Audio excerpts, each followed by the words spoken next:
It's Thursday, it's 8 p.m, and it's our 100th episode! Hey, drink to that, Adrian, Dave. Adrian's got some balloons. I've just finished my drink. No. And I got one. I'll have to open a can of Coke when I'm quiet. How are you, my friend? Yeah, a bit of a hectic week. Everyone's back at work now. It's all like, and I don't know, I've been detected a few times, but yeah, you're back, aren't you, Dave? Yeah, driving's a nightmare.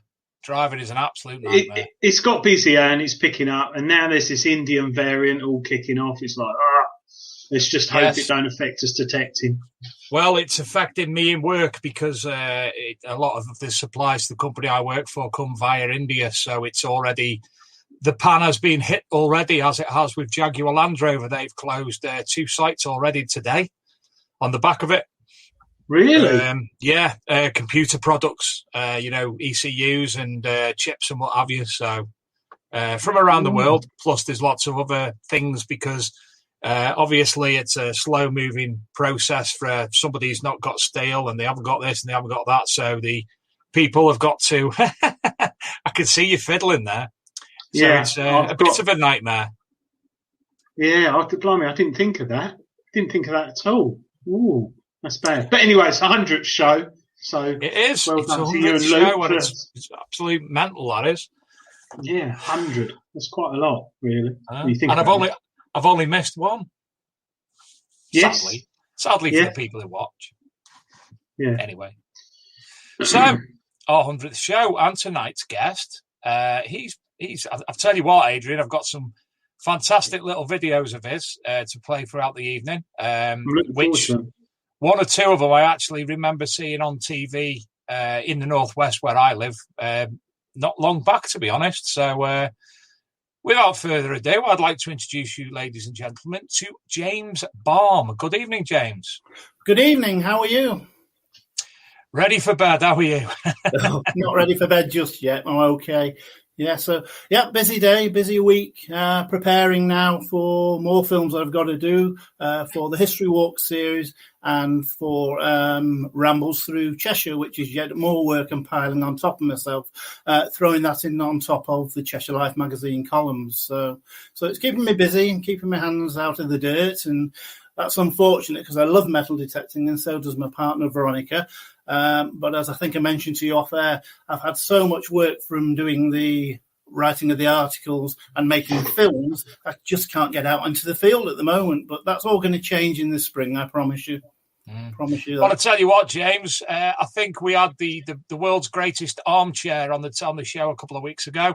And I think you've got the best man cave up to now. What do you say, Adrian? It is.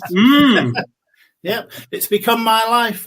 Even in January, I took a nice redundancy package, allowing me to go absolutely full-time with the writing for Cheshire Life and the making of the films.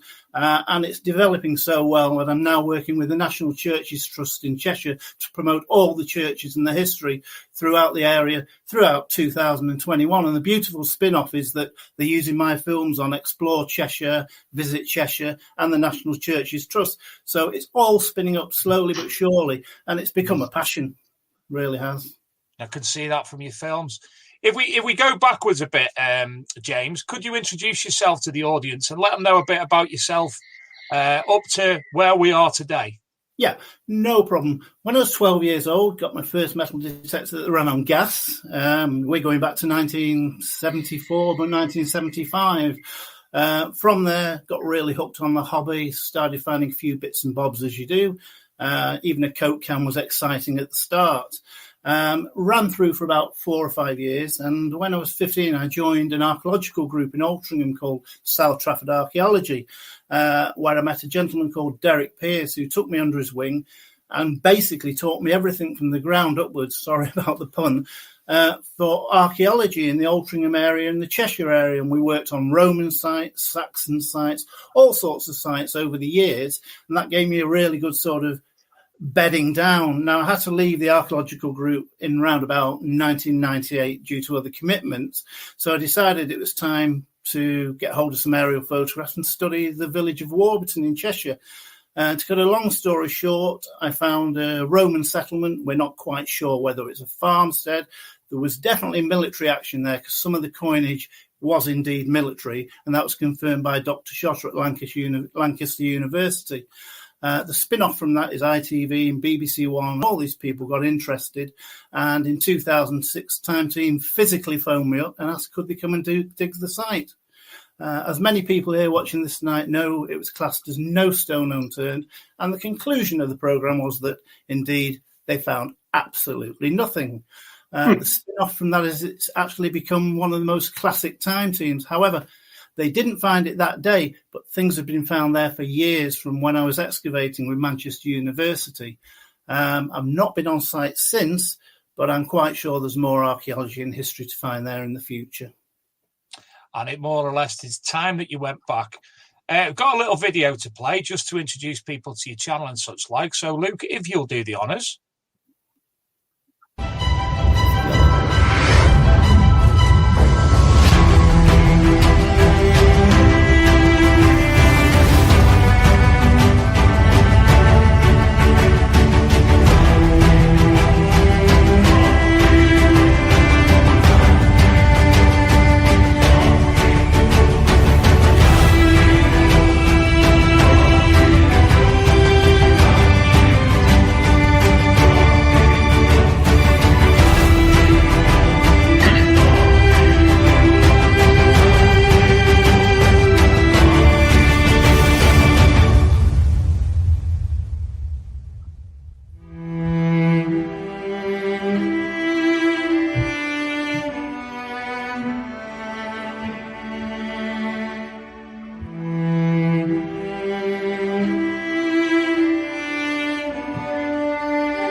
So there you go. Adrian, you're in the black and white church at the start then? Yeah. I got married there. Really? Oh, that's pretty flash, Dave. Isn't it? That's nice. I tell you what, one question I do want to ask James is how on earth did you get into producing such sort of high quality film footage and titles? Is that something from your previous job? Or is that something you've picked up over time? This is from the metal detecting, again at Warburton. In 1999, I'd found that much stuff that Granada TV got in touch, Lucy Meacock, and asked could they do a live broadcast. So I said, yeah, no problem. Came home from work at lunchtime. It looked like a murder scene. There were TV vans and satellite dishes everywhere. Anyway, we did the broadcast there and then live at 6 p.m. And the chap that came to film said, you're pretty good at this, or you seem quite good at it. Why don't you give it a go? And Lucy had said down the earpiece, that was very professional. Have you done this sort of thing before? And I said, well, no, not really. So anyway, I bought the camera off this chap, a cheap camera, and taught myself how to use it. Come to 2001, I got involved with Middlewich Town Council and the Roman heritage and the tours they did and the Roman army visiting for the festivals. And I was commissioned by the late Jonathan Williams, who unfortunately we now lost, to make the first sort of documentary covering the festivals. This went on for a whole 10 years. So I really sort of bit the ground with the history, the archaeology and the metal detecting, and the passion was really spinning up. So that's what got me there. Did some films, set myself up a YouTube channel in 2007, put films on there and just kept taking the cameras everywhere I went. Went really well. And then around about 2016, my mum was taken ill. So I didn't do any films for almost 2 years. So come to early 2019, I decided something just told me to go out, reinvest in your computers, reinvest in your equipment and start again. And from November 2019 to now, this is where I've come to. So it's all self-taught. Brilliant. Nice. When you were... Sorry. No, you started. When you were detecting, did you find it... when you first started filming, did you film yourself detecting a lot? Yeah, what I tended to do, I found that it was because I've been doing the festivals and I sort of learned what worked on camera, what didn't work. If I knew I was researching a certain field, I'd go down 6 a.m., 7 a.m., film the sunrises, film across the fields, get the atmosphere. Then I would physically go down, metal detect. And I think a lot of people used to do this before mobile phones. You'd metal detect, you'd know what you'd found. And yes, you would, to some point, rebury some of them to recover on camera. But it's such an atmosphere to go into a field and there's nothing particularly come out of the field. And you're there with the cameras. You get like a Roman silver denarius comes out of the ground, not been touched for 2,000 years, and there it is live on camera. Yeah, this was obviously before, like you say, mobile phones and GoPros, and I can just see someone with like a video camera, VHS, sort of carrying it around with you. Well, you're in a field with a tripod and a big camera, basically, and people driving past it like beeping the horns and wondering what's going on, But at the end of the day, people get used to it. So, at least people weren't saying, "Have you found anything?" Yeah, I had one chap come over to me after about a year and just said, "Can I take your photograph? I've seen and read so much about you." And I went, "Yeah," sort of stunned. He took my photograph and walked off with his dog, and that was it. Never heard from him again. At least he didn't walk off with your dog. Yeah, or the car. Yeah, but, it is really exciting to get out there and to capture it on film. People love to see it. And what's beautiful this time is that because of lockdown, I was on furlough for a whole year, just over a year. People abroad are starting to contact me and say, "These films are fantastic. We're stuck in, we can't get out. We feel like we're going on virtual tours with you." So that just gives you the impetus to do more. And it was good for me as well. Obviously, somebody else must have shared one of your posts on social media, and I thought, I know that place. And obviously, via that, we communicated, and it was oddly a church that I got married at. And obviously, I thought I knew the history of the church, but obviously, seeing your video, I didn't even know that. So it's great to be able to, and obviously, other churches around the area that I've been to. And studied in a different capacity, and again not realised the history until it was pointed out in the videos. So it's great for locals like me as well. Yeah. Well, again, you see, it's circumstances, because I was making history walks in Dunham Massey and all the different buildings and some wonderful places, and then everywhere got locked down. But the one place that never got locked down was churches. Okay, you couldn't always get inside churches, but you could go to the graveyards, you could learn about the history, you could tell the story of the church from day one to how it stands today. Then as it spun up, I got to talk to more and more vicars, more and more people who said, "Well, yeah, we're on lockdown, we've got the keys, you can go in the church if you're filming on your own." And it just grew and grew. And then last year I got the opportunity, somebody sent me a video saying, "I've been to Warburton with the drone, but I don't want the drone. I got it as a retirement gift and I'm bored of it." I took his hand off, and you can see from the films running behind me that now History Walks, and indeed some of the other films, I go down, I do the filming outside, I go into the church and tell the history of the church. But one key element of every film now is to give everybody a guided tour by air through the churches. We don't fly at 60 feet away. I fly up and over the steeples, past the flagpoles and everything. And it's all done, with safety. The drones are built not to crash into anything. We're not flying anywhere near as fast as it sometimes looks on camera. But people just love to see parts of the church you'd never see walking past it. Yeah, I can agree. The video you've just played, where you go up and over the top of the church, you can see the lead roof at the very top. You don't get to see things like that at all, and it's nice to be able to see that aspect of the architecture. Yeah. And what I also like to do is, once you get high enough and you take it high enough, you can show people the landscape that the church is standing in, or the ancient building, and it becomes clearer then. You can see all the field boundaries, you can see sort of the layout of the ground, and you can, obviously with a lot of churches now, you can see the older graves, which are not visible anymore on the surface. You can see them in the grass, and this is helping them to mark out when they're going to uncover some of the older graves.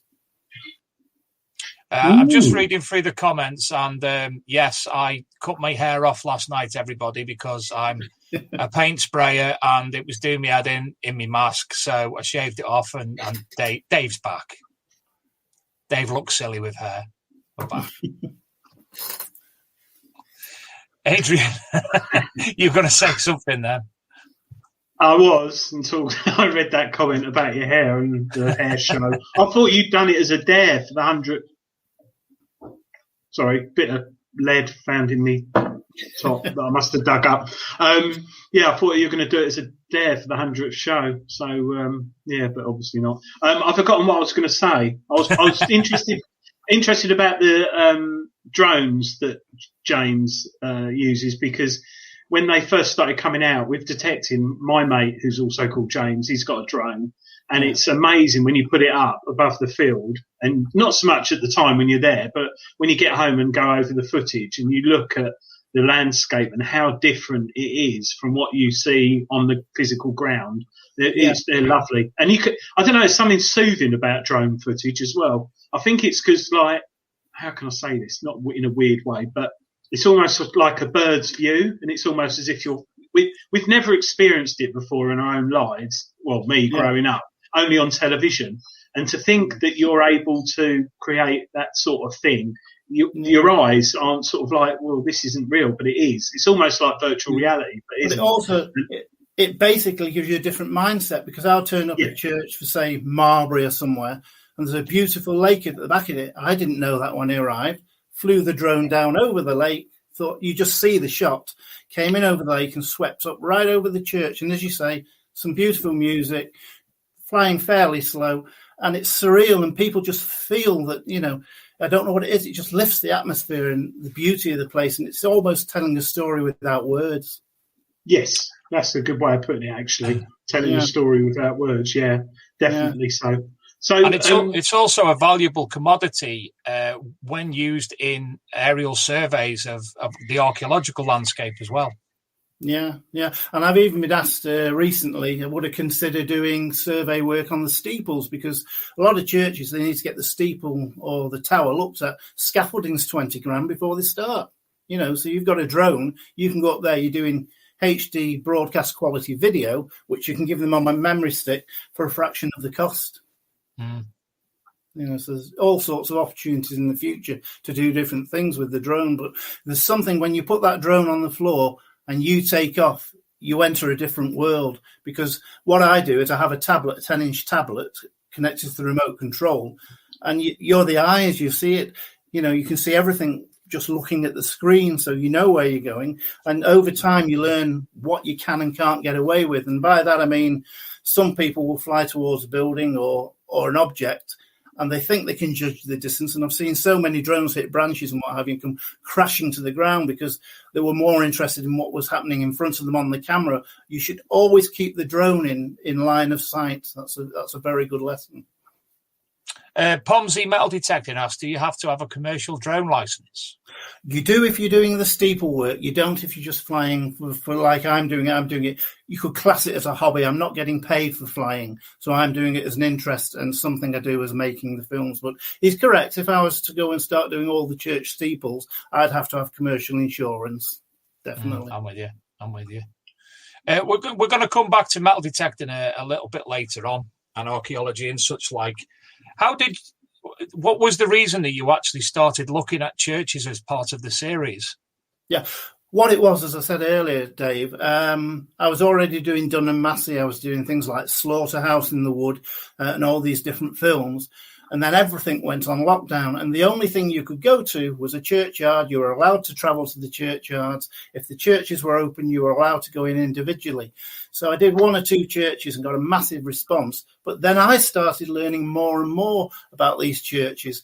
And when I go to different churches now, I understand what this is in the church. I understand what that means, and I understand why they did this.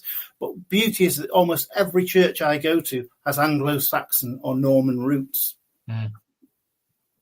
There's some fantastic videos, as I say, Siddington, I can't remember the name, Rosthern. You know the one I'm on. Yeah, I was right. Did you do Martin as well? Yeah, I've done them all. They're all in series 2. I've broken History Walks into 3 series. Series 1 is a lot of the buildings like Dunham Massey and various places. Series 2 is a lot of the churches, a lot of them outside, flying over, talking about the history of the church, and some inside. By series 3, every single film even includes going inside and seeing some of the ancient treasures that still remain within these buildings. And if anybody's watching and you do want to have a look at one in particular, I would recommend Saint, the one in Asbury. What's it called? Oh, you've got me now. Just down the road from me. I can't even remember. Yeah. But down at Google it when talking. And there's a fantastic knight's tomb there as well. There is, yeah, and that's features in the film. They both feature in the film, to be quite honest. And this is where we're going now, because we're getting more access into each church. We're having the beauty that we can go and look at the stone effigies inside. We're getting to see things that you may not always see. When I went to Goresworth, there's the tombs of the Fitton families inside. Mm-hmm. Now, they're cordoned off at all times, and nobody is allowed to go near them. I got permission to go in and film and present and tell you all about them. So again, I'm opening sort of views to different things that the public don't always get to see. I'm actually detecting a field directly behind Goresworth Hall. Are you now? I am indeed. Any joy? Sorry? Any joy? Nothing in particular. Well, my pal who came with me a few weeks ago, he had a massive lead stopper, very, very old. Yeah. Other than that, one field that we thought would be brilliant, we've realised it's a part of what they're an extension to the woods. They've took it right back, and excuse me, the rest of it is just been sort of dating back to probably late 1700s currently. But a friend of mine, John Webb, he may or may not pop into the show at some point. He's been detecting the field right next to Martin Church. You know, when you go on the car park there, the field opposite. Yeah. He's been on there for years. He's had all sorts of hammered coins and such like. Yeah. So, and then Asprey Church, St Mary's it is in Asprey. That's it. Yeah. Again, the field's adjacent to that. My friend Graham, I know he's had all sorts of lead weights from ladies' dresses and such like, hammered coins and all sorts off there. So it's. Yes, it's a fantastic area. I find it very lucky that I live in these here parts, and obviously I'm learning more and seeing your videos. I'm finding different places that I want to go myself. Because these films are being made with the mindset that I am also a detectorist, and I've been doing that for 40 years plus. So it's a combination of getting the history in there. I know how passionate metal detectorists are. That's what people call them, but they're just hobbyists. They're history people themselves. We know what we're doing out there. We know what we're looking for, and we learn so much when we're out there, you know, and we're being taken more and more seriously, hopefully, with everything that they find and the knowledge that we all gain from it. Mm. Do you find, James, obviously being a detectorist and doing your history show, I know you said you haven't been able to get out for quite a while now because you've been so busy and stuff, but if you're like me, whenever I meet someone new or someone and they say, oh yeah, I'm a farmer, or oh, I own a load of stables or a load of land, do you still sort of say, has anyone ever metal detected on it in the back of your mind? Do you sort of like, do you ask that? What's the sort of feedback do you get? Do you get people go? What I'm lucky in some ways because I tell people what I'm doing with the films and everything, and they get interested with that. And then I mention that obviously I did the Warburton, I found the Roman sort of things. And then, as you say, they start sort of giving back information. And if you get a good rapport with them, it's more often than not they actually offer you, would you like to come and have a look round? You know, that's how I've always done it. Have you gained any permissions in recent years, even though you haven't detected through filming? Not really. I mean, what I've tended to do, I've had some. I've got one near Risley Prison. That's interesting. I've not found any ladders yet. But again, I know at Risley Moss near Warrington, if you go to Warrington Museum, most of the Bronze Age axes and spearheads have come out of Risley there in the 18 and 1900s when they're cutting the peat out of there. So I've been on there and found a few matrix seals, that sort of thing. But all these places are still open if I want to go back, obviously, when they're ploughed and ready for being used again. So, yeah, there are permissions there. And I'm hoping this year that I will be able to get out and start again. Good. I'm just reading through the comments for tonight, and it's turned into a full-on drone discussion about which is the best drone to scan. And I've got no idea what anyone's going on about. Hi, Lee Hull. Nice to see you. Congratulations. Yes, and Lee was listening to our first podcast, so thank you for still being there, Lee. We haven't got rid of you yet. What drone do you... The drone I use, as you're about to ask me, I use the Mavic Pro, the original Mavic Pro. Stuck with it. I've had it a year now. I sent it away. I had it serviced a few weeks ago, and they said, fantastic, it's come back. And they brought out the Mavic 1, the Mavic 2, and all the other drones. But I was reading the other day that some of the newer drones don't have what's called D-Cine-like, which is, as it sounds, it's like CinemaScope and all that. And as you've seen from my films when I'm flying, that's the quality I'm getting. Some of the newer drones by DJI aren't actually giving you that option, which is unusual. Really unusual. So, self-taught pilot. Yeah, a friend of mine from work. He's done a few flying through the Stoke City football ground, going up Blackpool Tower, and the one at Blackpool Tower. It always makes me laugh. I always go to it just to have a look at this one point. He flies up to the top, and everybody's pointing at the drone, and then he does that, and they start waving back. I'd love to do that. James, when you do your filming with your drone, you mentioned off air earlier, you're very fortunate to have your wife also.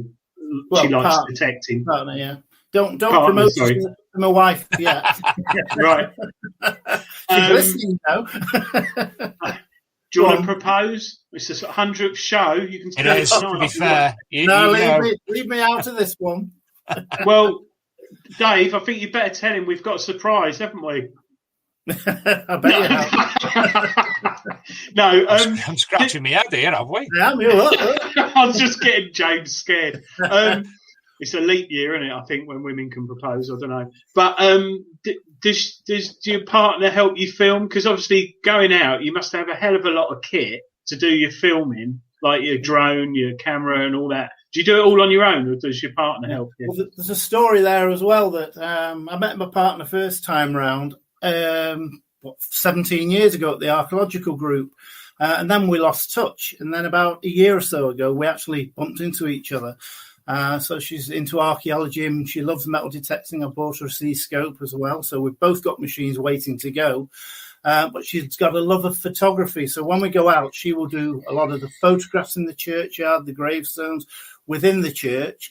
I've had her doing a little bit of drone flying, which she's nervous about, but it's not as hard as you think. So, yeah, we go out as a team. We really are a team when we go out. So we both know what we're doing. We both know what we need to achieve for that film. And she loves to play the part of an extra. And there's many a time I'm filming a scene and she walks across the back, totally unaware that I'm filming. And there you go. She's in every shot. She's like Alfred Hitchcock. She turns up everywhere. Do you do all the editing yourself? I do everything from the initial script writing to presenting. And then as you can see behind me with the studio, I come home and I edit it from scratch. And that is something else. Again, I don't know what it is. You can teach yourself to edit, but to match the music to the films and everything else, it's just something within me that I can do. And the results are speaking for themselves, but I'm not professionally trained in any way. Was your background, your previous job, did that have any involvement in anything you do? No, it was selling adverts for 15 years. Selling adverts in magazines, local magazines. So no, not really in any way involved. The only involvement was doing the amateur archaeology in the earlier years and the metal detecting. Right. And Steve Ashcroft, sorry to put in, Steve Ashcroft just asked a question. The live draws that we do on the show every week via Diggers Dips, they actually come up on a Friday or a Saturday on the Big Detecting Show Facebook page. You have to be a member of that. The rules of joining into the competition are on there. We'll have to join the Diggers Dips site to obviously have your screen name, but all the information's on there. Sorry for interrupting, gentlemen. Carry on. Yes. We've spoken about the filming and the drone footage and all that and the presenting, but you also write, I understand. How do you find that? Does that flow as easily as filming? It does. Sometimes you sat there and think, God, I've got to write this article, but you just get it in your head, and once you start, it's like water; it keeps flowing. I've written one today, which I won't tell you what it is for now, because obviously it's got to go to the magazine for the following month. But yeah, I find writing easy, and I find script writing for the films easy. But when you're doing films, I write it in a sort of notation form. So when I get to the church or wherever I'm filming, the flexibility of the script is there. If I spot something or something different occurs, I can then mould the script to what I'm trying to tell people. Adrian, Luke, I've just made a bit of a eureka moment. I think we're going to have a weekly meeting and script the show from now on. Imagine how good it may actually turn out then. No. But again, you see, the Cheshire Life, that was the result, again, of what I'm doing. I wrote to Cheshire Life in March last year saying, I'm doing the films, I'm doing this. Would you like to do an article about what I'm doing? And the new editor, Joanne Goodwin, lovely lady, turned around to me and said, no, we won't do. You write me an article and send it to me and we'll take a look at it, which I did. And I'm about to launch my 13th month with Cheshire Life for the May edition. So it's going really, really well. For those of you who don't know what the Cheshire Life is, it's a magazine, obviously, Cheshire, but there's other areas that it's in as well. I don't know if it's as far down south. I'm not 100% sure of the coverage or if you have anything similar, but it basically looks at the life of Cheshire. In the past, it's been a bit, in my opinion, more towards the people who like to go to balls and such like. But James informs me that things have started to change for the better a little bit. But it's a good, thick magazine, very thick. And I must admit, James, whenever I go to the Cheshire show, I'm always at the Cheshire Life stall at some point. What are they giving away, Dave? Magazine. Oh, dear. Yeah, Cheshire. Yeah. Been there once. Once? Just once? Yeah. Well, my grandmother came from Budworth. Yeah. Oh, great Budworth. Yeah, she came from there. So I've only been there once. We went as a family, but there was this big bloke with a bald head and a beard, and he scared me, so we came home. Oh dear. No, dear. Well, I've written a very interesting article for the edition of Cheshire Life that comes out tomorrow.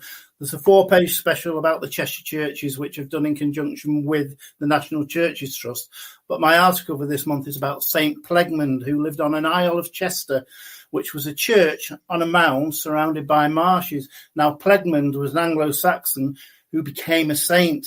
He actually became the Archbishop of Canterbury in 893. So somebody from Cheshire went from being a hermit monk all the way through to working with King Alfred to become the Archbishop. And that's what the article is about tomorrow. There's one that's entered my head, James. I don't know if you're aware of it. Up in Neston, the grave of Saint Teresa Higginson. Fantastic story there. To the point that I actually, a couple of the people I used to work with in a former hobby became very close via a radio show that we used to do on BBC Radio Merseyside. And they've got a lot of her bits and pieces. I can't remember the correct term I'm looking for, but there's a lot of alleged healings and such like via these things. Yeah. But it's St. Teresa Higginson over in Neston. Yeah, Neston. Fantastic grave. And the story behind that is really, really good. Where are we in the questions? I just Someone saw something else. About Scotty B. Can you explain the finds on your wall, James, behind you? The finds on my wall. Now then, the finds to that side. There we go, to this side. These are not necessarily finds. I also have an interest for some reason of collecting Southeast Asian treasures, Buddhas, anything like that. And I hunt them down through antique emporiums, auction sites on the internet, car boot sales, all that sort of thing. So this is where they're all coming from. Now, behind me on the wall with pictures, this looks like a longsword or a dagger. I'm told that's Celtic. Now, that's not been found by me. I actually bought that from an antique dealer who says that it is a Celtic short sword or long dagger, whichever. I have reported that some time ago. It's been looked at and they've come back to me and said, could be, might not be, you've not got enough provenance, but it looks right. So that's just one that I love. But most of the things I'm collecting nowadays are bronze, stone carvings, Buddhas, that sort of thing, which is totally different to what I'm doing with the films. This must be why we get on so well, James, because when I sit cross-legged, I do look quite like Buddha. Can I rub your tummy, Dave? You can do what you want. And whenever I'm at Chelford Car Boot Sale now, I'll look out for your Asian stuff for you as well. Yeah, you let me know if you find it. I certainly will. Don't double the price. Right, I'm going to play a short video, one of James's videos off his site, regarding some of the finds that we've been discussing previously. Luke, if you'll play VT.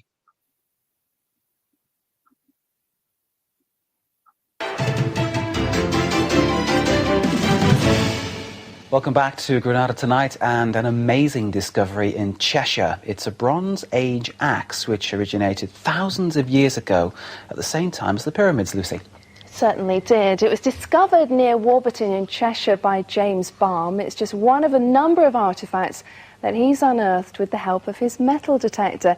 James joins us tonight. So, James, what can you tell us about this axe, then? Hi, Lucy. This axe, it's actually 4,000 years old, and as you can see, it's in very good condition.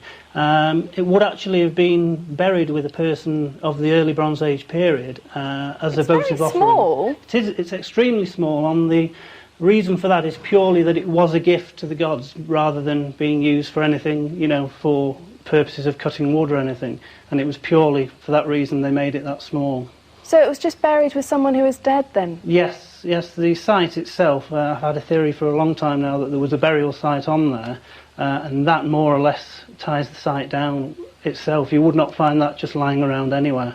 So what other things have you found? What other favourites have you got there? Another favourite of mine is a Roman brooch. It's early 1st century. It's called a Hod Hill brooch, and as you can see, it's actually got gold leaf still on it. Now, that would date to around about 50 AD, maybe 70 AD, and would have been used to hold the clothes together. Just what you would call a Roman safety pin, really. Wow, so great for a toga party then? Yes, and great for that, certainly. What else have you got? Right, another find which I'm very proud of is this toiletry set. Now, this would have been worn around the belt of a Roman person, and if you look, we've got tweezers still with the gold leaf on, and indeed nail cleaners, which would have been used cosmetically to do a manicure, in effect.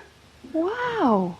I had no idea that they had things like that. Oh, yes, certainly. They were very, very clean people, and they were far more advanced in the Roman days than we really think. So, it is a good find to find something that fragile. What will happen to all of these fantastic things now then, James? Right, well, expressed from the British Museum in London was that they would like actually to have the axe down there, but what I'd like to do is keep everything together, and myself and the landowner are looking to do a permanent exhibition within the village for the residents, because after all, it's their history, and I think it'll do them good. Well, James, thanks ever so much for sharing it all with us. It's a pleasure. Absolutely great. Thank you. All right, thank you. Thanks. Bye. Fantastic stuff there. The lovely Lucy Meacock. Looks very young, but then again, James, so did you. Options there have changed in my mind since that film. The Hod Hill brooch that you saw in my hand, that was the funniest find I've ever found because it wasn't in the ground. It was about 9 inches in the air on an ear of corn. Bloody hell. Did she invite you to a toga party, though? Because I haven't heard anyone say that for about 20 years. Yeah. Well, in 2000, the Ermine Street Guard, I actually persuaded the Ermine Street Guard to come up to just near Lymm, Warburton, and I had a Roman evening, and it was done with the local parish council, and they laid on a full Roman buffet. Everybody had to dress up in togas or whatever. Roman army came marching down the street, and I had Tim Strickland, who's the eminent archaeologist who used to run Chester Archaeology and Giffords. And that was a fantastic evening to see the whole of the Roman army just marching down a road past the pub. It's wonderful. That would have gone wrong if I was there dressed in toga with alcohol. That would have been something out. That would have gone really pear-shaped. But no, that sounds good. I like the sound of that, actually. National Lampoon's Animal House moment. Oh, yeah, I was thinking of Porky's or something like that, yeah. But, interesting. Sorry. Do you know, James, the Knutsford Road, when you come to it from Knutsford and you hit the main road and there's the gas station to your right, if you come to the end, turn right. I actually done a BBC News part myself with Stuart Flinders regarding reports that I'd received in my past hobby of a Roman soldier actually seen way back when. So that must have been about 15 years ago I'd done that episode. So, Is this one of those where they walk through the mist and you see the top half, not the bottom half? No, do you know, it was just a full-on Roman centurion walking down the street. But what I didn't realise, I've done it absolutely, it was throwing it down with rain on the main road with Stuart Flinders. And they actually employed somebody to dress up as a Roman soldier, not when I was there, and walk down the road where I'm saying as a Roman soldier. Yeah. What people must have thought of that, I don't know. Scare a few people, to say the least.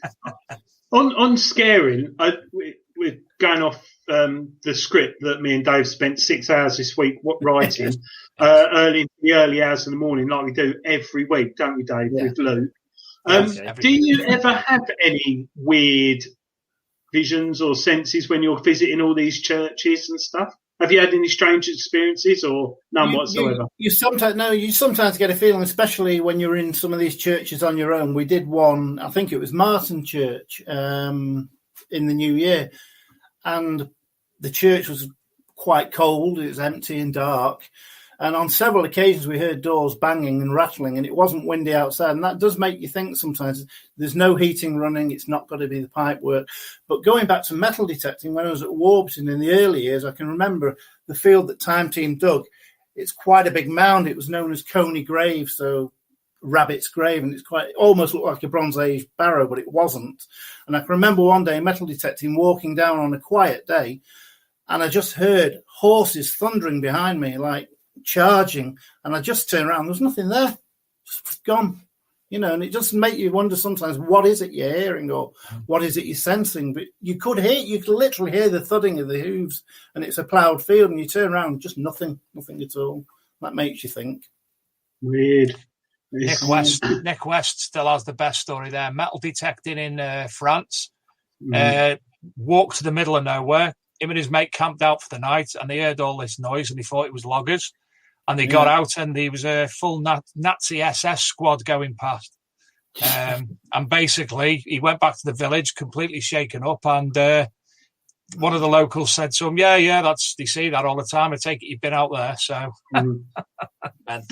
he thought he had like a really weird thing happen to him. And all the locals said, oh, yeah, and everyone sees that. It's like, normal. Yeah, really, really Adrian, weird. Eagle Eye DJI is wrote, talking about Roman ghosts, there is a road in Chelmsford, Essex, where 3 people have reported seeing Roman soldiers in their house. The road is on a Roman site.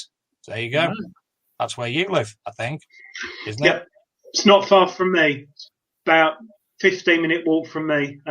There's obviously Chelmsford 1, 2, 3. Do you remember the programme that was on television, the Romans, back in the 80s? No, it was on BBC One. If you Google it, it's on YouTube. It was all about how the Romans... Me and James are far too young to remember things like that, mate. Be honest.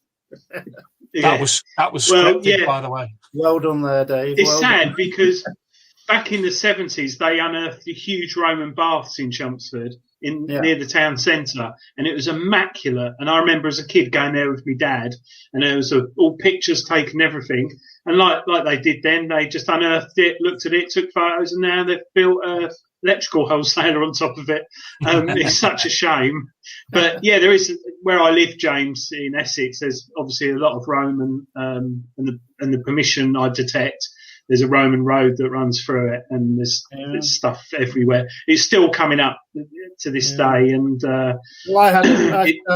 I started in 2006 working for the magazine, selling the advertising. And at that time, I was also doing news films for them, so they could run them on the website, 2 or 3 minute films. And a school called Stockton Heath Primary, they were demolishing one block of it, and below was a complete Roman settlement. And I managed to get 6 invites over 3 weeks to go down and film the excavations, speak to the archaeologists, and do 5-minute films of each one. And they're all on my site if you dig right back into the heritage films. Oh, I'll have a look at that.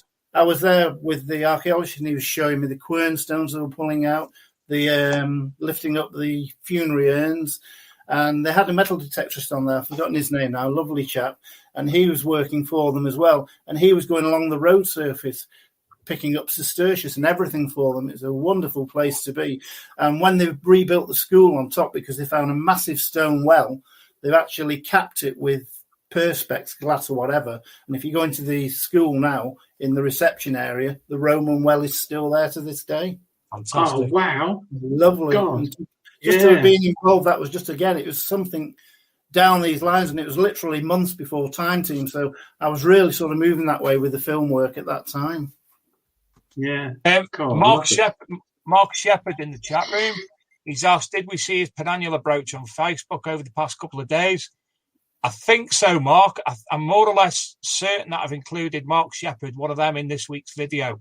If not, if you would send it over to Dave at thebigdetectingshow.com or Adrian at thebigdetectingshow.com, and we'll sort that out. We'll certainly love to have a look at that.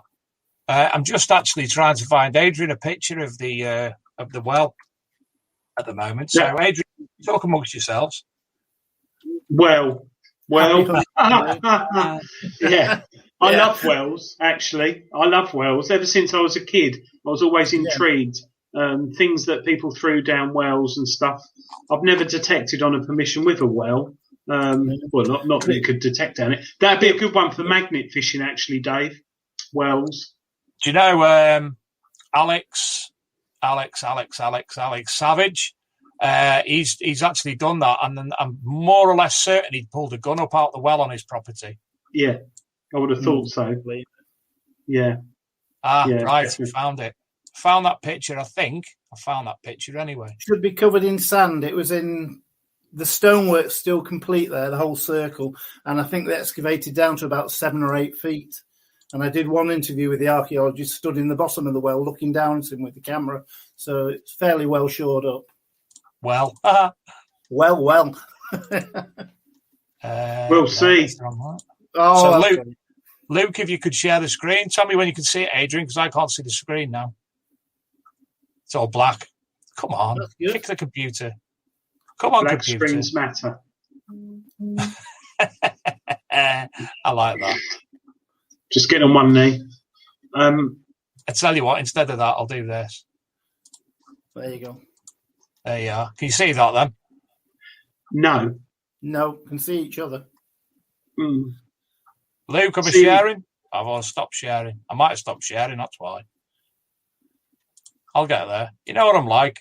I'll get there eventually. That's better. I'll share again now. It's my fault. It's always my fault. There you go. Yeah. Yeah, that's it. So you can see it's really complete. That's a good, nice blue stones as well, by the look of it. Yeah. Could you zoom in a bit, Dave, please? Wow, that's nice, isn't it? Yeah, and it's interesting that within 10 feet of that, they were finding all the cremation pots as well. So shows you how close everything was to each other. And the other thing you could see was the dark beam slots where the beams had been originally, and they found that there'd been at least 2 fires because there was destroyed buildings there as well. Fantastic. But if you want to see the finds from there, Dave, they're in Warrington Museum, all in a massive cabinet. So all the funerary urns and all the tools and all the stonework they found there is all on display. Well, I've pulled up another video. Luke, if you'd be so kind.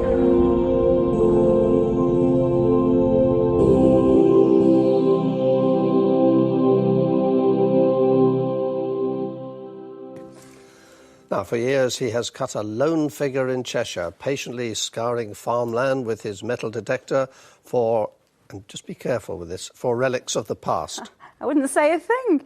Today, James Balme saw his dreams come true when 8 Roman coins he unearthed were officially certified as national treasure. The big question, how did they get there? Our environment correspondent Colin Sykes went to investigate. Another stroll into the countryside for James Balme. He knows every inch of this farmland near Lymm.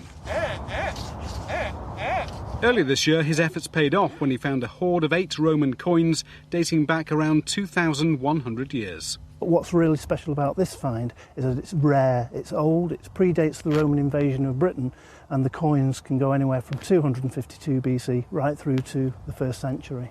James believes there may have been a Roman monument here, where people would leave high-value coins as a mark of respect. In the 13 years that James has been working on this farmland, he's covered about 200 acres, but he keeps finding new things, which proves there's far more research to be done. Only days ago, he found yet another piece of Roman silver. This coin actually has the inscription D. Solanus on it, minted in 91 BC. Now, D. Solanus was made the consul of Rome in BC 62. Problem being, he was adulterous with the Emperor Augustus's daughter. End of his political career. We thought we'd got lucky today when the detector started beeping. Unfortunately, due to modern technology, it was a can. James has already found a silver bracelet here, which is now with the Museum of Manchester. As a museum, what we're really interested in is not particularly the value of these discoveries in terms of their metal content, but what they can tell us about life in the past. Today, his 8 coins went before a coroner in Warrington, who ruled them to be national treasure. I wanted these coins to go to the museum, hopefully to go on display with the Roman silver snake bracelet. This is a large collection that's building, and obviously it's building a picture of Roman history in the area. For James, the search continues. He's convinced there's more treasure to be found. Colin Sykes, BBC North West Tonight, Lymm. It was a bit like MasterChef at the end for James. There you go. Another nice little video. You've done quite a lot of work then. So, in your position, James, as a metal detectorist, as an archaeologist, and as a historian, what do you see as the relationship between the archaeological and metal detecting community? It's improving. It's definitely improving. But I still think the problems are there. I still think there's an attitude still in some places. It's varied, but I don't think it's anywhere near as bad as it was. And there is a lot more cooperation and a lot more understanding between the two parties. It's an up and down one, certainly is. I mean, I've seen posts today by a heritage Twitter account having a good old go at metal detecting again. All very vague and no idea what they were actually on about, but that's another matter altogether. So I take it you live in the Warrington Lymm area then? I do, yeah. I'm over at a place called Paddington, which is you literally, if you know the area well enough, you can come from Lymm, cut through Warburton over the toll bridge over the Ship Canal, and you turn left into Warrington. So I'm on that side of Warrington. So it's sort of the border between Lymm and this side of Warrington. But yeah, it's a great area, and it's, of course, 10, 15 minutes drive to most of my sites where I do go detecting. Do you know, I was actually part of an archaeological dig at Appleton Thorn, probably 20 years ago now, with the Celtic Warrington project. That's who I was. That's who I was working with for 2 or 3 years. So, and the amount, that one was mad. The amount of old shoes that we were bringing out of somebody's garden was remarkable. Did you set up a stall? Clark's.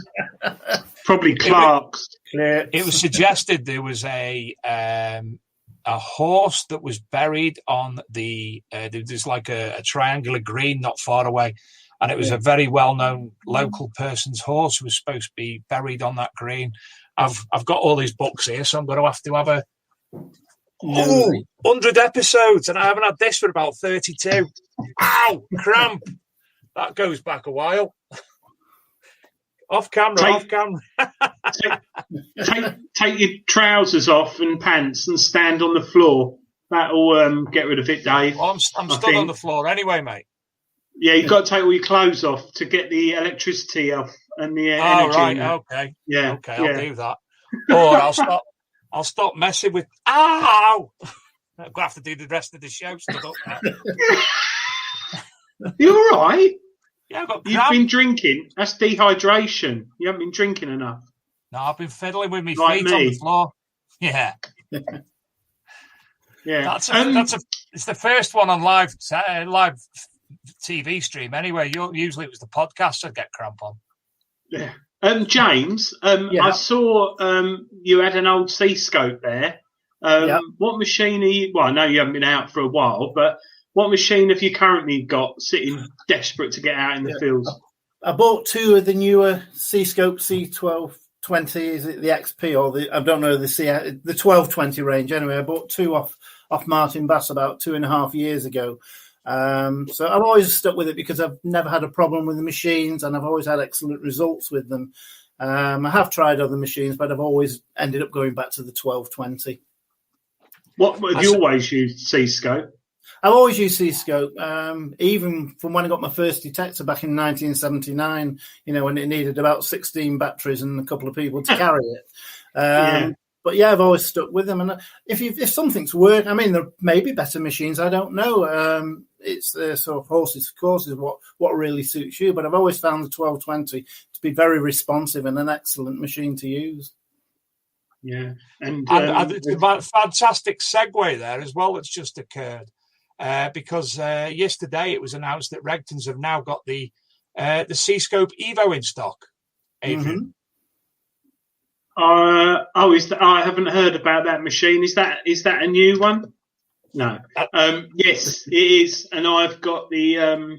I've been testing it now for about 6 months, along with many other people, and I've got the final one, which is exactly the same pretty much as the first one I got, but there are a lot of tweaks to the software and certain things. So I had a little play this week and hope to go out this weekend with it. But it's come a long way since the machines you've got, James, in technology and also price. So Regton's selling it. It'd be interesting how it goes, but I'm yet to see how the final version will be. But it's nice to hold machine.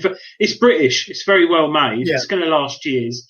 And the battery on it, like the old days when you had your batteries, the rechargeable one in it just doesn't go down. I don't know what they've put in it. Well, I do know what they've put in it, but it's. I've been out detecting with one of the original ones I had for 2 days, so probably 8 hours, and it just did not go down.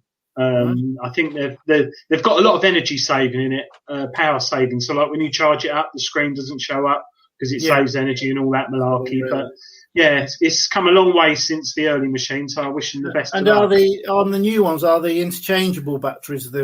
Or are they a bit like mobile phones today, where the battery is put in and it stays in unless you send it back to the factory? The battery stays in. It's a whatever, but lithium-ion battery. But I think it is replaceable, like a lot of things, after 2 or 3 years. So you can replace them in a lot of detectors. Obviously, you validate your warranty. But I don't know. C-Scope, maybe if you send it back. This is the beauty of having a company in Kent, down the road in the UK.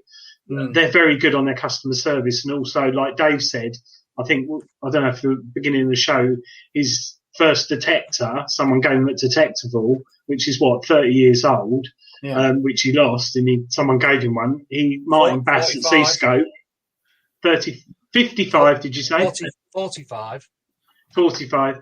Martin Bass took it off him, and they went away and fixed it and put a new battery thing in it and sent it back to him working. It's like lovely, and it's good as well because they're recycling old machines. So yeah, that's good, as you say. I mean, as I've said to you earlier, I've been involved with C-Scope now from 1979, and I've spoke to Martin on many occasions. He's been extremely helpful to me when it comes to sort of getting new machines. Now, one thing they did do for me, and this shows what a great company they are, is that about 12 years ago, someone broke into Land Rover, bit of a giveaway with the number plate saying dig, and stole all the C-Scope machines. I spoke to C-Scope. They sent me 2 new machines gratis, not even charged me for them, because they said that what I was doing was great. I'm trying to promote the hobby with them. And they didn't even blink. They just sent me 2 brand new machines in the post, and I was absolutely flabbergasted. Yeah, I think I've been fortunate to test the Evo, but if ever I had any issues, like, I don't know, I accidentally snapped the bolt near the coil through one way or another, and next day, one in the post, any issues, Martin's there. It's good, very good customer service. So I'll see what's going on with my head. It's like you keep changing colour on your head. I tell you what, Incredible Hulk wouldn't be able to do this show, would he? It's because I've got a syrup on tonight, so no, I haven't. Syrup thing. I don't know what that is. It's like that stroke advert, the woman on television. When her head melts. Maybe I should be careful. But yeah. Oh my God, what is? Sit like that. That's better. Yeah. Sit like that. Sorry. You're right, Dave. How's your cramp? It's still there. I've got it on the front now as well. I've got it on the back of my leg and on the front as well. Now it's joined up together, and I'm doing a nice little Indian dance while you're not looking. Right, sorry, native. No, that's is it right. Native Indian or Native American? What's the term that you're allowed to use? Indian. Indian. Maybe. Do you stand up at work all day, Dave? Yes. It's because I'm back at the gym, Adrian. Your gym's reopened last week, so I'm using stupid muscles again. Not good for you. Not good Lunges for you. and such like. Yeah. Apparently it is, but not when you're a man of my girth. I'm trying to walk, but it hurts. I hate cramp. He's back. Situate me leg in an area of somewhere where it won't hurt. We've got the Diggers Dips and prize draw in the next 10 minutes or so. We've 5 prizes tonight. Yes, 5 prizes, seeing it's the 100th episode of the Big Detecting Show. So, that hurts. I think I'm all right now. I'm more or less certain I had it last night in the middle of the night as well. Something vague and reminded me, but that was last night, and I think I've slept since then. So anyway, and the Back to Time team, James, obviously they're back in the highlight at the moment. They're back in public eye. Yeah. The new season's more or less saying that's going to happen. They've got the budget for, I think, 2 episodes plus to look at into several more episodes in the near future. Yeah. Do you still get a lot of interest from people off the back of the 2007 episode? I do. One thing I did do is when I went to do the time team, I asked them specifically, could I bring a video camera and record it all myself? And I did that. And over 3 days, I actually got 3 days of my own footage. Doing my films, I started making these into behind-the-scenes films and uploaded them to the channel. And to this day, there's still some of the highest viewed films on my channel. There's a great interest from America and Canada especially. And I think that it will continue. Fantastic.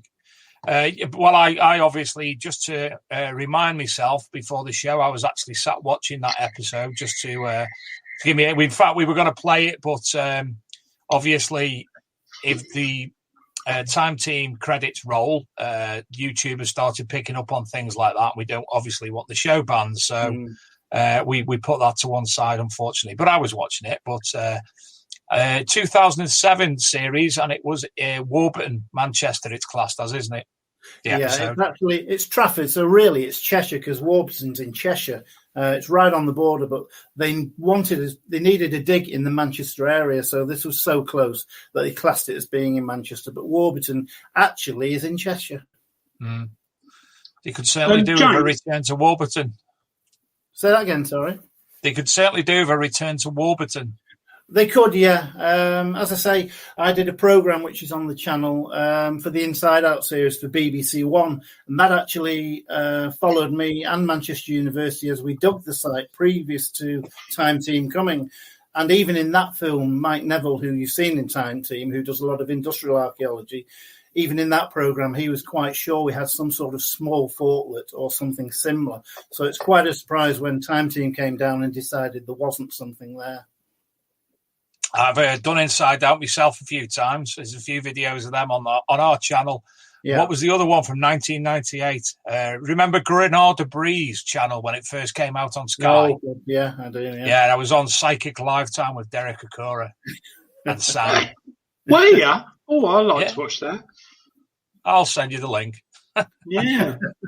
Talking of links, James, what's your YouTube channel? Just so people can have a look. My YouTube channel. Now, this is one that's tricky because some people sort of do this wrong sometimes. It's TV Presenter 4 as number 4 History. So it's youtube.com/TV Presenter 4 History. That will take you straight to the channel. New films are uploaded every week. At least 1, if not 2 films go up every week. And it's worth subscribing, because if you subscribe and click notifications, every time a new film is uploaded, you'll get a little thing on your phone or on your computer saying brand new film just uploaded. So it saves you having to look around for the films. So I'm currently in the middle of doing History Walks Series 3. So I've got 9 more episodes that need to be filmed between now and the summer. And the Rambles Through History is ongoing. I'm just going to keep that rolling all the time. So there will be new films once or twice a week. What's your most popular video? Unusually, I did a video 2009 called The Anglo-Saxons in England. And what I did, I'd done some filming at Middlewich for Middlewich Town Council for the Norman and Saxon Festival. So I just cobbled together a lovely little film of the soldiers fighting, on the looms, carving wood, making weapons, put a 5 or 6 minute film together. And that, for some reason, has been the most popular one at about 180,000 views. Now, when I've researched it, the reasons it's so popular, it's been picked up by so many schools for the key stage. And a lot of them use that film to show the junior school children, really, life about the Saxons. So I think that's where it's spun all its views from. Yeah, it's true that, because Kaylee, who's on our show, and also I've forgotten Kate. What's the channel, Dave? Kaylee. History with Kaylee. History with Kaylee. Yeah. A lot of schools subscribe and use her channel to get history across. And I think we forget that, like when I was at school, you were lucky if you got overhead projector, and the telly got wheeled out when the space shuttle took off, or the Mary Rose came out. That was about it. But now, obviously, teachers can sit and have a drink and a cigarette and put YouTube on. But and with kids learning more from home now, they were.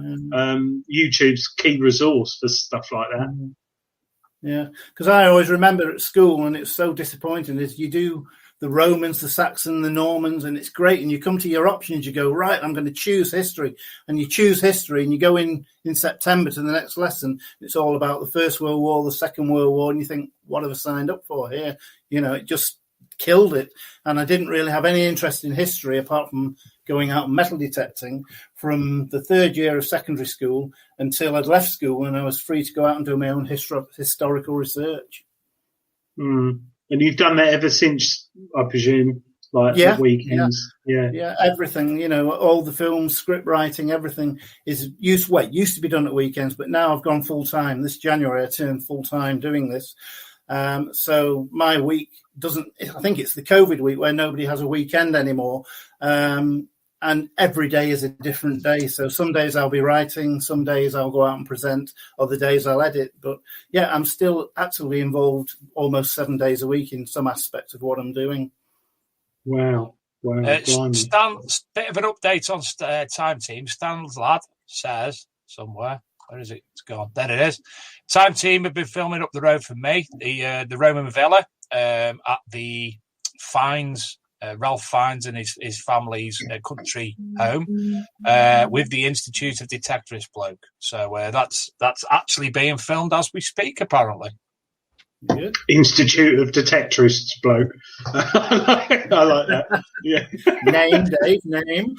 Very, very, very well, nicely put, to be fair. I bet you watch now, there'll be loads of not very nice comments coming through any moment. Come on, someone, make a very not nice comment, as you're bound to. That's not true. Anyway, how long have we got to the show? TC to text. There it is. There's a winner ticking there. Yeah. We won't get onto that subject because you're aware of that, I presume, James. What's that? Sorry, the Institute. The Institute of Detectorists. I was in it in the very, very early days. Yeah, for about 2 or 3 years, and then I just let it lapse, basically. You know, so, and I've never used or been in anything like that ever since. No, I don't think I go out enough to do so. I think you're confused with the Federation of Detectorist Institutes. I am. And you. I am. It's been going on. Well, it's been in the public perception for about the past year. And it's been not very well spoke about in some areas. Right. So there you go. Yeah. Leave it at that, Dave, I think. I'm dead, can't I? Dead good sometimes. I can actually speak about things without putting my foot in it. sometimes. It's because we're so well scripted, obviously. Yeah. Right, Luke, would you be... Oh, no, it's all right. It's 1 minute and 30 seconds. Of that bloody clock always changes when I'm looking at on the Digger's Draw thing. Where are we now? Share the screen. We can share the screen and we can talk over it for 5 minutes. 5 minutes, a couple of minutes. There we go. So, James, as you can see, this is the weekly draw. This week we've got 46 entrances. There we go. Excuse me 1 moment. First prize tonight is the Big Detective Show bundle. We've put together some Big Detective Show bits and bobs. Second prize is an Arch MD magazine bundle. Third prize is... Oh, I didn't realise I could do that. I was actually supposed to take pictures, but I only realised this morning that I hadn't took the pictures and sent them, so you just got a logo instead, which looks pretty cool anyway. Third prize is Cleaning Coins and Artifacts book. That looks nice. I haven't got that one. In fourth prize, wrong way, is a composite cleaning pencil, courtesy of the, not gonna look, Composite Cleaning Pencil Company, Mr. Graham Dempsey. And in fifth place, see, I didn't look then, Adrian. Yeah, very well done, Dave. Yeah. I've got it on the screen and I can see it. And in fifth place tonight is 5 Diggers Dips tokens. So we have to be quick tonight because apparently they've sped up the draw a wee bit. So without further ado, between number 1 and 46, James, it's over to you. Number 22, please. 22. Adrian? 11, please. 11. Bob. And I'll go for 19. Let's closely bundle them tonight.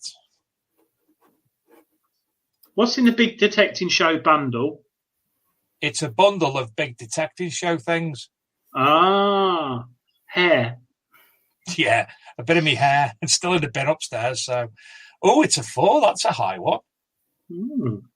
We only ever get them high when it's number 46, and it's Ted Herr. So congratulations to Ted Herr. You've won the Big Detective Show bundle. You will all receive a notification after the show tonight via Diggers Dips telling you you've won and giving you the information of how to claim your prize. So Chris and the team will send that over to myself. Sorry, James, quick, number. Oh, we're too late. 22. 4. 3. 4.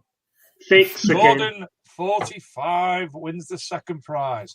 As I was saying, you'll be contacted and the information will be sent to all the people, relevant peoples, and you will get your stuff in the very short future. James, number? 12. Adrian? 24. 14. Oh, too low. 7. 007. Philip. Well done, Philip. You've won Cleaning Coins and Artifacts book. New from Bandai. And the fourth prize, James. 17. Adrian. 8. 42. Oh. God. It's like me and the Grand National. 35. The Butch UK. Ooh. You win a cleaning pencil from the Composite Cleaning Pencil Company. I have to say company at the end. James. 42. Oh, Adrian. 19. No, I was going to go 19. For that. 4. Yeah. Oh, not 40. Could be 42. 6. Oh.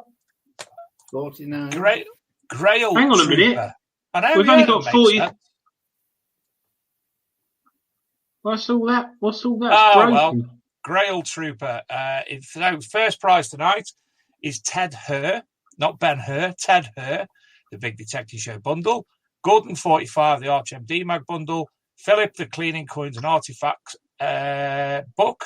The Butch UK, the Cleaning Pencil from cleaningpencil.com. And 5 Diggers Dips tokens will be credited to Grail Hunter's account. Thank you to the Diggers Dips team, and thank you to the lovely Mr. Graham Dempsey. I forgot his name then. I went blank. So thank you, Graham. Sorry. I've got a little card from Graham this week. So have I. Here it is.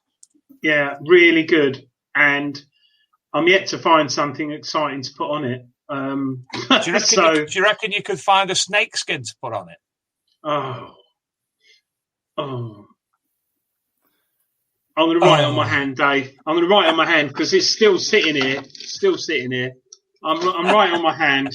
I'm going to put a big D there. Yeah, but you'll think dunce or something and forget. No. Dave. That's me, that.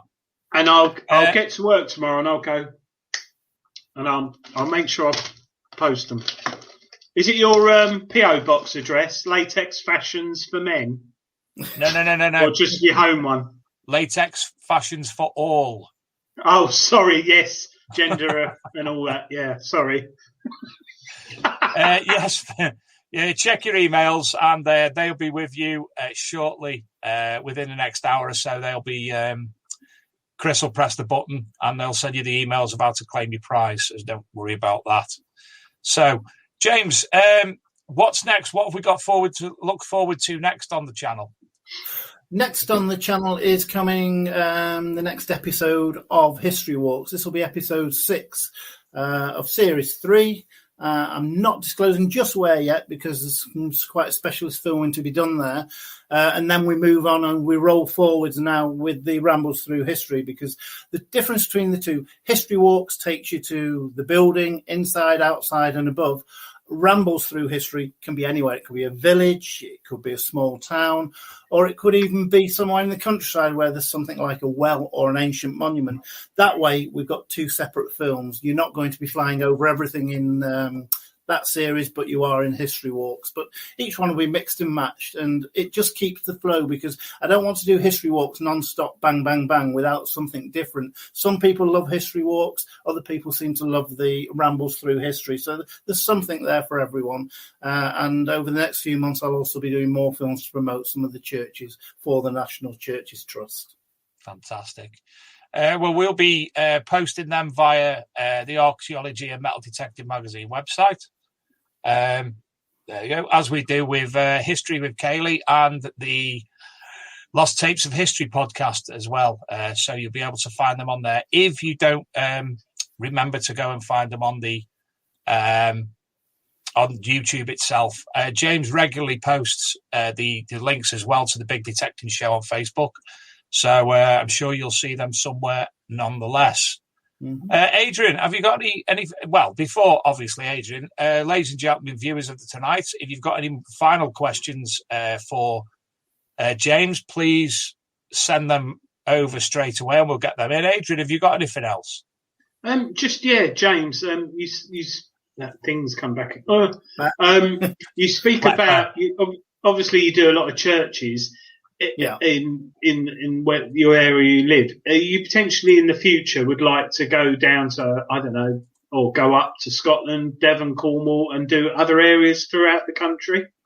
That's exactly right. I mean, because of the Cheshire life and doing everything in Cheshire and living in Cheshire, it's ideal at the moment to nurture this baby bigger and bigger. But obviously, as restrictions are lifted and we can travel, we will go to Derbyshire, we'll go to other areas, and we'll cover other buildings, not just churches, but other historical sites. So eventually, who knows where we're going, but in the next year or so, we'll start to expand into different counties. TC Detect says, if you play Walk Through History at double speed, it'll be Jogs Through History. Okay, yeah, you're right. I'm not that fit. Well, I've lost 25 pounds in the last 3 months, so we're doing okay. Marvellous. Wish I could. I lost about... No, I've probably actually put it on. Well, I lost a pound shaving my hair off last night. That'll do. Yeah. Right, so anybody, if you've got any more questions for James this evening, if not, if I play the video again now, which points you towards the channel itself, Luke, if you'd be so kind.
Do you know, James, while I was watching that video, I was thinking to myself, and there's one or two churches. When I was on 4 off a few years ago, on my 4 off, obviously everyone at school and work, etc., I'd be off on my travels, looking around Derbyshire, and there was I can't remember the place, it's at the top of my head, but it was where the grave of Little John is, over that way. And there's also, between Bakewell and Matlock, there's a church there with Knights Templars grave. It was fantastic as well. Right. Where was the other one I was going to say? Oh, obviously, I think another good place would be Irwood Hall as well. That make fantastic for definitely aerial footage. Yeah. So absolutely loads for you to do, isn't it? I'll add them to the list. Absolutely. I'll write them down. Write them down, send me a list. Rob Random asks, have you got any qualifications in history? And if he has, which one would he recommend for budding historians? Right. I'm a history columnist for Cheshire Life magazine. Qualifications, life. That's it. A love of history, a passion for history, and love doing research. There's nothing to stop anybody researching the history around them. And you just never know what you may discover out there that may not have even been noticed before. So I can't give you a recommendation for what to study for history, but there's plenty of courses out there depending on what level and what age you are. But as I say, I've achieved what I've done today, and of course I hope it's an inspiration that I've managed to do this and become a history columnist just by experience of going out there and doing it myself. Fantastic. I think that's the case for many people. Hathersage, that rings a bell. Metal detecting, Nick. Hathersage. And what is the Tideswell, the Cathedral of the Peak District? Fantastic place again, that is. And a great chippy opposite. Not that I'd know. I've not been there on it. You don't go to Chippies, do you? No, they come to me. Right, James, if there's anything else you'd like to add before we depart? No, I think I've sort of summed it up. All I'd say is that Cheshire Life magazine is out tomorrow. I'm not suggesting you rush out and buy it, but it's online as well. And I will be posting my latest article on my Facebook page. So my Facebook page, where you can find all my information and all my publications, is at Historyman Cheshire Life. And that will take you straight to my main page where you'll see everything that I'm doing. Fantastic. And obviously, I'll get James at some point today or tomorrow to share a link on that on the Big Detective Show Facebook group. Okay. Excuse me. Adrian, anything? My cramp's gone. Anything you'd like to add? No, that you should have a bit of salt or isotonic drink, Dave, to relieve your cramp. And I don't James, like salt. What? I don't like salt. I don't have salt on anything. Really?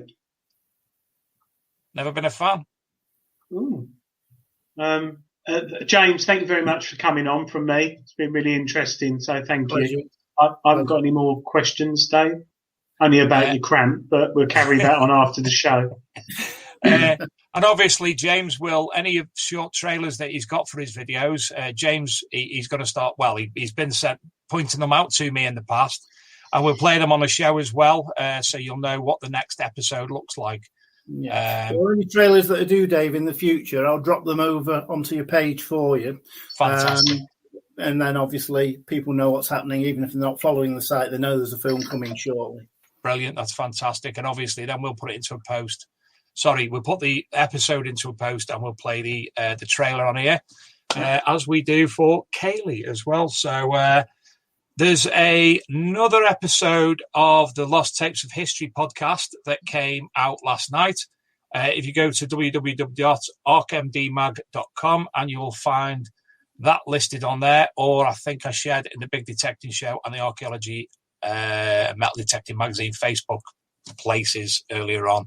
So that's all sorted. And there's another, tonight's post was a new video by Kaylee, which there's another one out, so I need to put that on, but it was called something, and I can't remember what it was called, and I can't find it now, and it's disappeared. History. There it is. Ceremonial complex discovered on the A75 Dunraggett bypass in Scotland. So that was Kaylee's latest video.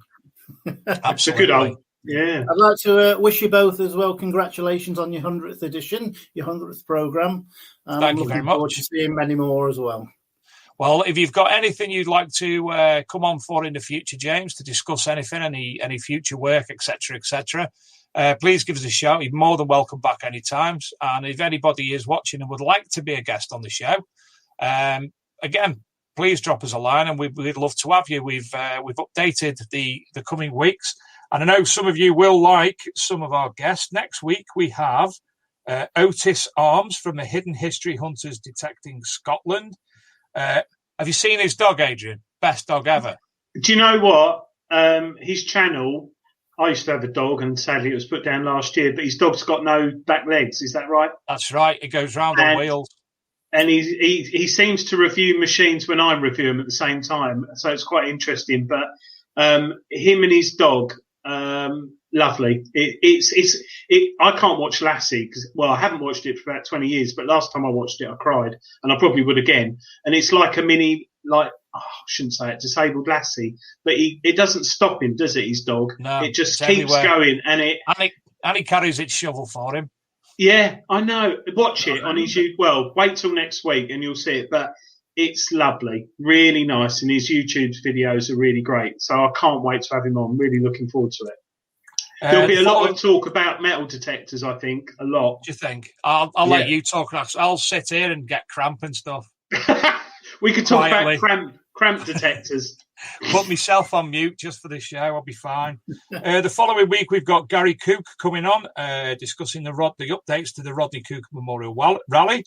The 13th of May, Daryl Holter from Sussex Heritage.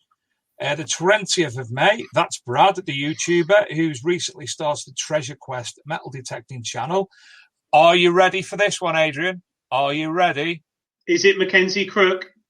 No, we've got to speak to him in, it November? November, we've got to speak to him again.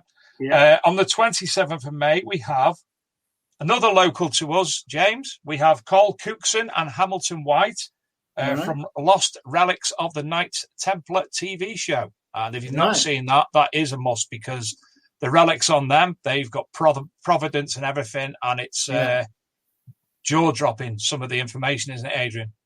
Yeah, really interesting. Yeah, definitely. Definitely look into that. And also, don't forget, River Hunters is still running on a Monday night. Episode 3 coming up. I've missed, is it 3 or 4? 4. 3? 3. 3. 3. Coming up this Monday night, which I've not watched last week's yet because I've been at work. So there you go. I've got tonight's viewers' finds lined up, so don't go away. Thank you, James. It's been an absolute pleasure. Obviously, look forward to meeting you in reality, seeing we live so close. Yeah. And you go to the churches that I go to. Find that white fiver you dropped, Dave. So thanks again, everybody. We're back same time, same place next Thursday with Otis Arms. So good night, James. Good night, Adrian. Thank you all. And thank you to Luke up in the ether up there. Good night, everyone.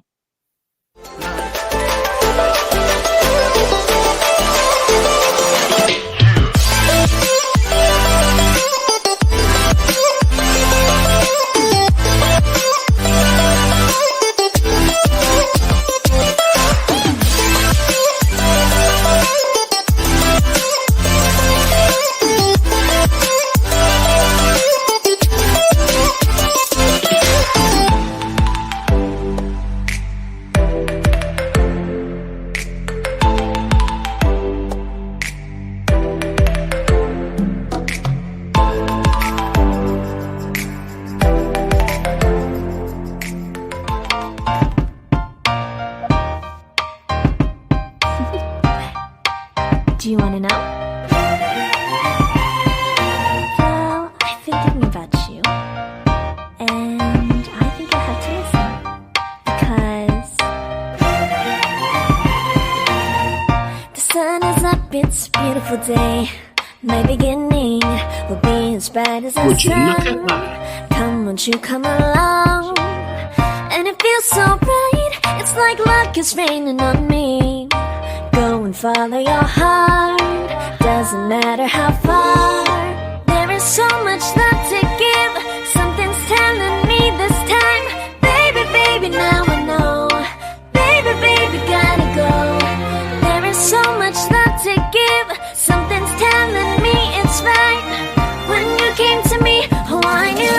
It's you, yeah, boy, the one to show me now and forever. No, you'll never be alone again. All day, oh yeah, all day. Please stay in my arms, boy, the one to show me if we're together. It don't matter if it rains. All day, oh yeah, all day. As long as you're in my arms, boy. It's you and me on this beautiful day, and we're smiling, holding on to your tight. I guess our hearts can align, and it feels so bright. It's like your love has gotten to me. Go and follow your heart, doesn't matter how far. I can see it now, it's deep in your eyes. No way to define what we feel inside. Baby, baby, now I know. Baby, baby, gotta go. There is so much love to give. Something's telling me it's right.